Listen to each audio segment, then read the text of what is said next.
Have you ever come across a scene that's really nicely lit, it's got that nice golden light that you like, and you want to have somebody in that frame, but you don't want that person to be the same color as the background? A great way to get around this is by using the zoom setting on your strobes. You can dial the strobe out to a maximum of 105. That will narrow the beam of the strobe. If the fall off from that beam of light is still too wide, what you can do is find something to make a snoot to concentrate that beam a little bit more. A great option is a simple coffee cup. Everybody's got one, and after you roll up the rim, try again, you can simply poke a hole in the bottom of it, and boom, you have a quick little snoot. If you want to get really precise with how the light's coming out of your snoot, a really good solution is this stuff right here. And it's called cinefoil, although some people call it black tack. The reason why this stuff is so good is because it's very pliable. You can move it around, so you can make a circle. If you want to light something like nice and tall and nothing on either side of it, you can make it tall.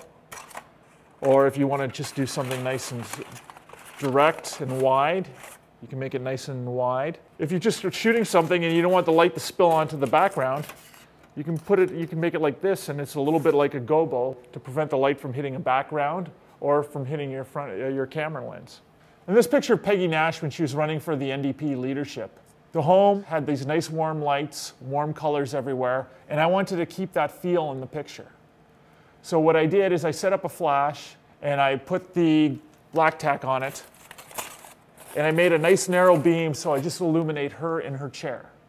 I set the camera to flash white balance, and that made the colors around her a little bit warmer, but maintained that feel that you get when you walk into that house.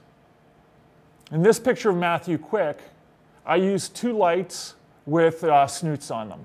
One light is illuminating the back wall.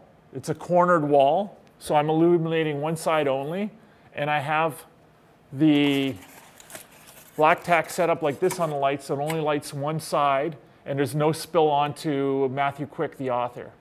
I have another light that's snooted, that's just on half of his face to give that nice yin-yang feel in the picture. To really take advantage of this technique, I find it best to get the strobe off camera.